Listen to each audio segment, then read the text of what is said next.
സ്നേഹനിധിയായ കർത്താവ് ഇതാ നമ്മുടെ മുമ്പിൽ എഴുന്നള്ളിയിരിക്കുന്ന സമയം. നമ്മുടെ യോഗ്യതകളൊന്നും ഈ നിമിഷം കർത്താവ് നോക്കുന്നില്ല.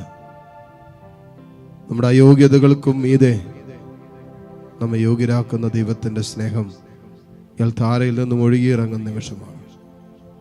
ഒരു യോഗ്യതയില്ലാതിരുന്നിട്ടും സർവ്വനന്മകൾക്കും യോഗ്യനാക്കിയ ദൈവത്തിന്റെ അനന്തമായ സ്നേഹമുണ്ടല്ലോ, ആ സ്നേഹമാണ് ഇയാൾ താരയിൽ നിന്നും ഈ നിമിഷം നമ്മളിലേക്ക് ഒഴുകിയിറങ്ങുന്നത്. ആ സ്നേഹത്തിൽ എന്നെ പങ്കുകാരനാക്കണമേ കർത്താവേ എന്ന് പ്രാർത്ഥിക്കട്ടെ.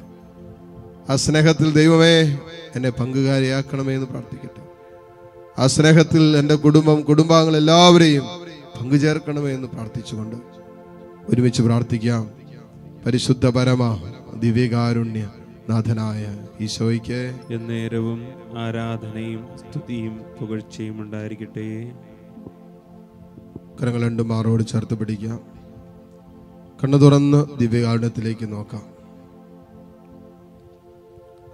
സങ്കീർത്തനം 37:23 മുതലുള്ള വചനങ്ങളിൽ എഴുതി വച്ചിരിക്കുന്ന കാര്യമുണ്ട്. മനുഷ്യന്റെ പാദങ്ങളെ നയിക്കുന്നത് കർത്താവാണ് എന്ന് പറഞ്ഞാൽ ഇന്ന് വരെ നമ്മുടെ കാലടികളെ നിയന്ത്രിച്ചത് ഈ കർത്താവാണ്. മനുഷ്യന്റെ പാദങ്ങളെ നിയന്ത്രിക്കുന്നത് കർത്താവാണ് എന്ന് പറയുമ്പോൾ ഒരു മനുഷ്യന്റെ ജീവിതത്തെ മുഴുവനും നിയന്ത്രിച്ചു കൊണ്ടിരിക്കുന്നത് കർത്താവാണെന്ന്. എന്നിട്ട് കൂട്ടിച്ചേർക്കുകയാണ്, തനിക്ക് പ്രീതികരമായി ചരിക്കുന്നവനെ അവിടുന്ന് സുസ്ഥിരനാക്കും. ഇറ്റ്സ് എ പ്രോമിസ്, ഒരു വാഗ്ദാനമാണ്. തെരേസ ഓഫ് ആവില പറയും, എന്റെ ഇഷ്ടങ്ങളിൽ നിന്നും ദൈവേഷ്ടത്തിലേക്കുള്ള വളർച്ചയാണ് യഥാർത്ഥ വിശുദ്ധി എന്ന്. ദൈവത്തോടുള്ള നമ്മുടെ സ്നേഹം എന്ന് പറയുന്നത് നമ്മുടെ ഇഷ്ടങ്ങളിൽ നിന്നും ദൈവേഷ്ടത്തിലേക്കുള്ള ഒരു പരിണാമമാണ്. അതാണ് നമ്മുടെ ആത്മീയ ജീവിതത്തിൽ സംഭവിക്കേണ്ടത്. അതാണ് നമ്മുടെ വിശുദ്ധ ജീവിതത്തിൽ സംഭവിക്കേണ്ടത്. അതാണ് നമ്മുടെ ആത്മീയതയിൽ സംഭവിക്കേണ്ടത്. അതല്ലാത്തതൊന്നും യഥാർത്ഥ ആത്മീയതയല്ല. നമ്മുടെ പ്രാർത്ഥനാ ജീവിതത്തിൽ സംഭവിക്കേണ്ടത് എന്താ? എന്റെ ഇഷ്ടങ്ങളിൽ നിന്നും ദൈവേഷ്ടത്തിലേക്ക് വളരണം. എന്റെ ആഗ്രഹങ്ങളിൽ നിന്നും ദൈവത്തിന്റെ ആഗ്രഹം പൂർത്തീകരിക്കപ്പെടാൻ പ്രാർത്ഥിക്കുന്ന ഒരു കരുത്ത് നമ്മൾ എടുക്കണം. അവിടെയാണ് യഥാർത്ഥ പ്രാർത്ഥനാ ജീവിതം എന്ന് പറയുന്നത്. അപ്പോ പ്രശ്നങ്ങൾ വരുമ്പോ, പ്രതിസന്ധികൾ വരുമ്പോ, രോഗം വരുമ്പോ, ചെറിയ ചെറിയ ബുദ്ധിമുട്ടുകൾ, സഹനങ്ങൾ വരുമ്പോ പരാതി പറയില്ല, വെറുതെറുക്കില്ല. കാരണം എന്താ? ഇത് ദൈവഹിതമാണെന്ന് അറിഞ്ഞ് അംഗീകരിച്ച് അത് ഏറ്റെടുക്കാൻ പറ്റുന്ന ഒരു ആത്മീയ കരുത്തുള്ളവരായിട്ട് നമ്മൾ മാറും.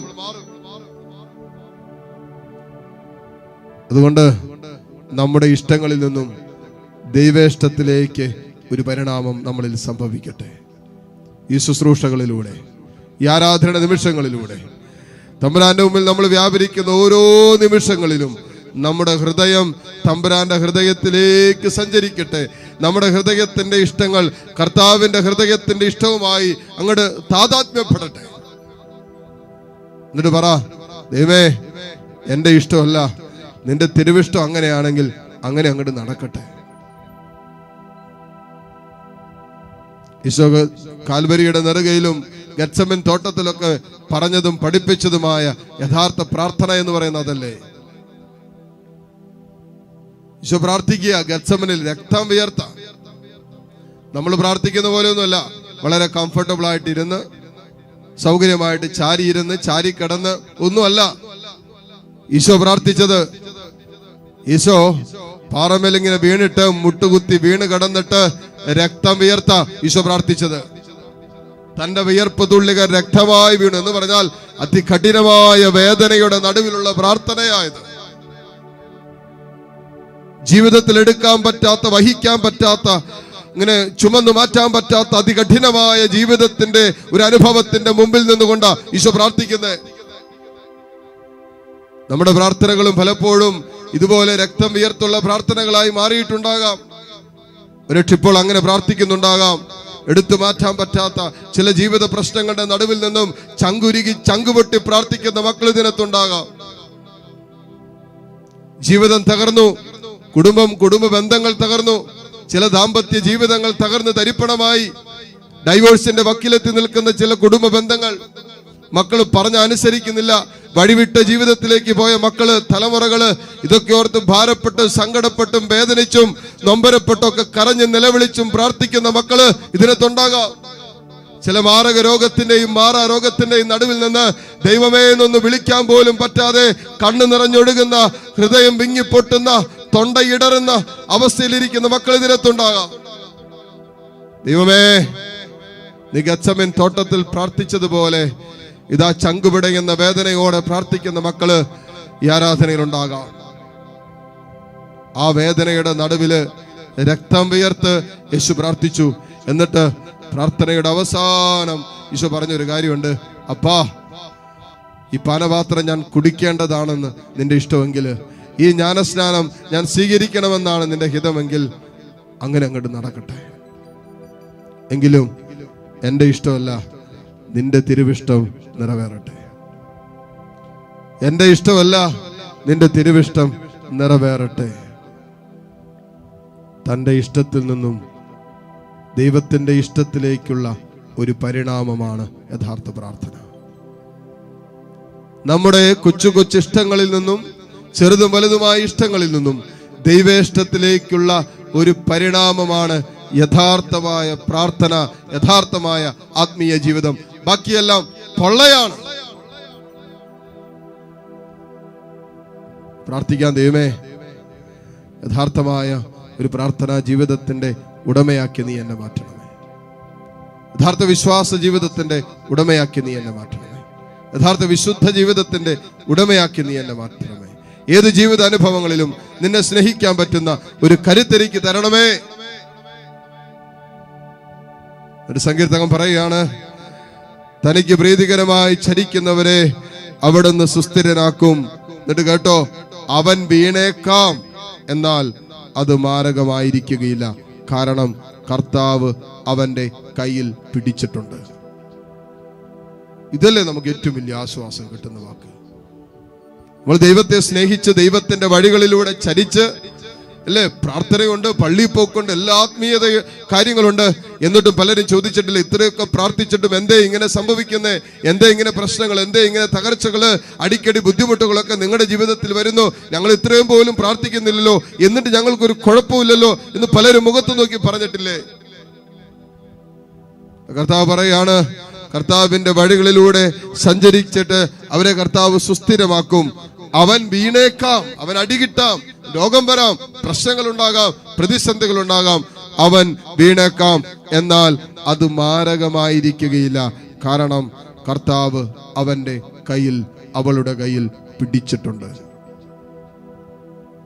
ഇതാണ് വാഗ്ദാനം, ഇതാണ് ദൈവത്തിന്റെ വാഗ്ദാനം. മക്കളെ, ഇത് നമ്മൾ മറക്കരുത്. ലോകത്തിന്റെ ഏത് കോണില്, ജീവിതത്തിന്റെ ഏത് സാഹചര്യങ്ങളിലായാലും നിന്റെ കൈക്ക് പിടിച്ചിരിക്കുന്ന ഒരു കർത്താവുണ്ടെന്നോ നീ അറിയണം. നിന്റെ വലത് കൈയും പിടിച്ചിട്ടുള്ള ഒരു ദൈവമുണ്ടെന്ന് നീ അറിയണം. തകർന്നു പോകേണ്ടവരല്ല നമ്മൾ, തളർന്നു പോകേണ്ടവരല്ല നമ്മൾ. ജീവിതത്തിന്റെ കൊച്ചു കൊച്ചു സംഘർഷങ്ങളുടെയും സങ്കടങ്ങളുടെയും നടുവിൽ കടന്ന് പരാതി പറഞ്ഞ് പിറുപിറുത്ത് മുന്നോട്ട് പോകാൻ പറ്റാതെ ഭാരപ്പെട്ട് ജീവിതം നിരാശയ്ക്കും ആത്മഹത്യ ചിന്തകൾക്കും വിട്ടുകൊടുക്കേണ്ടവരല്ല നമ്മൾ. മറിച്ച് വചനം പറയുന്ന പോലെ വിശ്വാസത്തോടെ മുന്നോട്ട് പോകേണ്ടവരാണ് നമ്മൾ. എബ്രായർക്കെഴുതിയ ലേഖനം 10-ാം അധ്യായം അത് അവസാനിക്കുന്നിടത്ത് എഴുതി വെച്ചിട്ടില്ലേ, പിന്മാറി നശിപ്പിക്കപ്പെടുന്നവരുടെ കൂട്ടത്തിലല്ല, മറിച്ച് വിശ്വസിച്ച് ആത്മരക്ഷ പ്രാപിക്കുന്നവരുടെ കൂട്ടത്തിലാണ് നാം. പിന്മാറി നശിപ്പിക്കപ്പെടുന്നവരുടെ കൂട്ടത്തിലല്ല ഒരു ക്രിസ്ത്യാനി, മറിച്ച് വിശ്വസിച്ച് ആത്മരക്ഷ പ്രാപിക്കുന്നവരുടെ കൂട്ടത്തിലാണ്. കരങ്ങൾ 2 ദിവസത്തിലേക്ക് ഉയർത്തിപ്പിടിക്കാൻ നമ്മുടെ കരം പിടിച്ചിരിക്കുന്ന ഒരു കർത്താവ് ഈ അൾത്താരയിലുണ്ട്. മോളെ, നീ എന്തിനാ ഇത്ര സങ്കടപ്പെടുന്നേ? മോനെ, നീ എന്തിനാ ഇത്ര ഭാരപ്പെടുന്നേ? എല്ലാം നഷ്ടപ്പെട്ടായിരിക്കാം, ഒന്നുമില്ലായിരിക്കും നിനക്ക്. നീ അതുപോലെ തകർന്നവനാകാം, തളർന്നവനാകാം. നിന്നെ ആരും സ്നേഹിക്കുന്നില്ലായിരിക്കും, നിന്നെ ആർക്കും വേണ്ടായിരിക്കാം. വിശ്വസിക്ക്, നിന്റെ വലതുകരം പിടിച്ചിരിക്കുന്ന ഒരു കർത്താവുണ്ട്. നീ രോഗിയാകാം, നീ തളർന്നവനാകാം, തകർന്നവനാകാം. ഈ ലോകം നിന്നെ തള്ളിങ്ങനെ വിധി എഴുതി മാറ്റി നിർത്തിയിട്ടുണ്ടാകാം. ഒന്നിനും കൊള്ളില്ലാത്തവനെന്ന്, ഒന്നിനും കൊള്ളരുതാത്തവനെന്ന് പറഞ്ഞൊക്കെ മാറ്റി നിർത്തിയിട്ടുണ്ടാകാം. വിശ്വസിക്ക്, നിന്റെ കരം നിന്റെ കർത്താവ് പിടിച്ചിട്ടുണ്ട്. തമ്പുരാന് നിന്നെ വേണം. നീ വിലപ്പെട്ടവനാണ്, നീ അമൂല്യനാണ്, നീ പ്രിയങ്കരനാണ്. കുഞ്ഞേ, നീ നഷ്ടപ്പെട്ടു പോയിട്ടില്ല. കരങ്ങൾ ഈശോയിലേക്ക് നീട്ടിപ്പിടിച്ച് കണ്ണു തുറന്ന് കർത്താവിനെ കണ്ട് താഴ്ന്ന സ്വരത്തിൽ ഹൃദയം കൊണ്ട് നീ ദൈവത്തെ ഒന്ന് ആരാധിച്ചേ. ജീവിതം കൊണ്ട് കർത്താവിനെ ഒന്ന് ആരാധിച്ചേ. 104-ാമത്തെ സങ്കീർത്തനത്തിൽ നമ്മൾ വായിച്ചില്ലേ, എൻ്റെ ജീവിതകാലം മുഴുവൻ ഞാൻ എൻ്റെ ദൈവത്തെ ആരാധിക്കും, എൻ്റെ ജീവിതകാലം മുഴുവൻ ഞാൻ എൻ്റെ ദൈവത്തെ സ്തുതിക്കും. കാരണം അങ്ങ് ചെയ്ത അനുഗ്രഹങ്ങൾ എത്രയോ എണ്ണമറ്റതാണ്.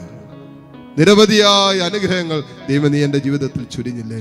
എല്ലാ അനുഗ്രഹങ്ങൾക്കും നന്ദി പറഞ്ഞ് കർത്താവിന് ഹൃദയം കൊണ്ട് സ്തുതിച്ച് പ്രാർത്ഥിക്കട്ടെ. കർത്താവ് എല്ലാം അറിയുന്നവനാണ്, എല്ലാം കാണുന്നവനാണ്. നിന്നെ സ്നേഹിക്കുന്ന, നിന്റെ വലതുകരം പിടിച്ചിരിക്കുന്ന കർത്താവ് ഇതായി അൾത്താരയിലുണ്ട്. Hallelujah, hallelujah. ഈശോയെ ആരാധന, ആരാധന, ആരാധന, ആരാധന. ഈശോയെ നിന്നെ ഞങ്ങൾ ആരാധിക്കുന്നു, ഈശോയെ നിന്നെ ഞങ്ങൾ സ്തുതിക്കുന്നു, ഈശോയെ നിന്നെ ഞങ്ങൾ മഹത്വപ്പെടുത്തുന്നു. കർത്താവെ നിന്നെ ഞങ്ങൾ ആരാധിക്കുന്നു. കർത്താവെ സങ്കടങ്ങളുടെ നടുവിൽ നിന്നെ ഞങ്ങൾ ആരാധിക്കുന്നു. ഈശോയെ തളർന്ന മനസ്സുമായി നിന്റെ മുമ്പിലായിരിക്കുമ്പോൾ നിന്നെ ഞങ്ങൾ ആരാധിക്കുന്നു. വേദനിച്ച് കഴിയുന്ന മക്കളുണ്ട് ഇതിനകത്ത്. ഈശോയെ രോഗാവസ്ഥകളുടെ നടുവില് മോളെ മോനെ, നീ രോഗിയാണെങ്കിലും നിന്റെ കർത്താവിന് നിന്നെ വേണം. നീ പാപിയാണെങ്കിലും നിന്റെ ദൈവത്തിന് നിന്നെ വേണം. നീ തകർന്നവനാണെങ്കിലും നിന്റെ കർത്താവിന് നിന്നെ വേണം. ഒന്ന് വിശ്വസിക്കാവോ? അങ്ങനെ നിന്നെ സ്നേഹിച്ച് സ്നേഹിച്ച് സ്നേഹിച്ച് കാൽവരിയുടെ നെറുകയിൽ നിനക്കായി മരിച്ച ഒരു കർത്താവ് ഇതായി അൾത്താരയിലുണ്ട്. ആ കർത്താവ് നിന്നെ വാരിപ്പുണരുന്ന സമയമാണ്. ആ കർത്താവ് തന്റെ സ്നേഹം കൊണ്ട് നിന്നെ ചേർത്ത് പിടിക്കുന്ന നിമിഷങ്ങളാണ്. പ്രാർത്ഥിക്കട്ടെ, ഹൃദയം തുറന്ന് പ്രാർത്ഥിക്കട്ടെ. ജീവിതം തമ്പുരാന്റെ മുമ്പിൽ ബലിയായി സമർപ്പിച്ച് പ്രാർത്ഥിക്കട്ടെ. തമ്പുരാനെ, ഞങ്ങൾക്ക് പ്രാർത്ഥിക്കാൻ അറിയില്ല, എങ്ങനെ നിന്നെ വിളിക്കണമെന്ന് അറിയില്ല. ദൈവമേ, ഹൃദയം നുറുങ്ങി നിന്റെ മുമ്പിലായിരിക്കുന്ന മക്കള് ഓരോരുത്തരെയും നീ ഇപ്പോൾ സ്പർശിക്കണമേ.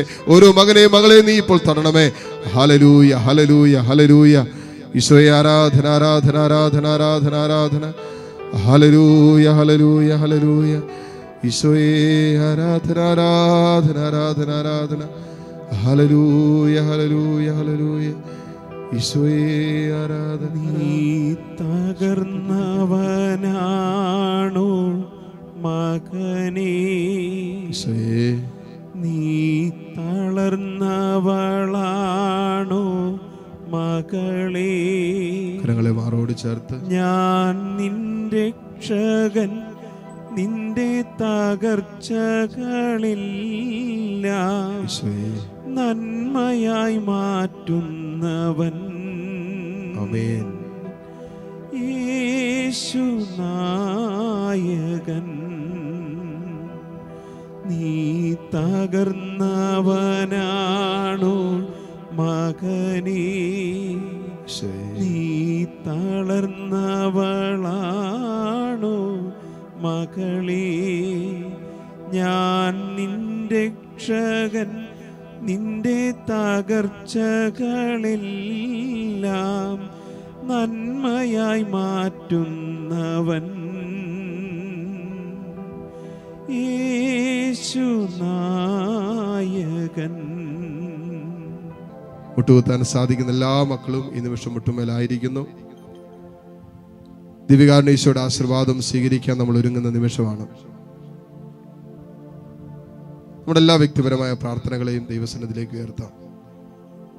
കർത്താവിന്റെ അനന്ത കാരുണ്യത്തിനും സ്നേഹത്തിനും നന്ദിയുള്ളവരായി ജീവിക്കാം. സങ്കീർത്തകൻ പറഞ്ഞ പോലെ നമ്മളൊന്നുമല്ല തമ്പുരാന്റെ മുമ്പിൽ. ദൈവം നമ്മളെ നടത്തുന്നത് കൊണ്ട് നമ്മൾ നടക്കുന്നു, ഇന്നോളം നടത്തി എന്ന് ഹൃദയം കൊണ്ട് വിശ്വസിച്ച് ദൈവത്തിന് നന്ദി പറഞ്ഞുകൊണ്ട് കരങ്ങൾ ഈശോയിലേക്ക് നീട്ടിപ്പിടിച്ച് സ്തുതിച്ച് പ്രാർത്ഥിച്ച് ഈശ്വരാശീർവാദം സ്വീകരിക്കട്ടെ. Hallelujah, hallelujah, hallelujah. Hallelujah, hallelujah. യേശുവേ ആരാധന, ആരാധന, ആരാധന. Hallelujah, hallelujah. ഈശോയേ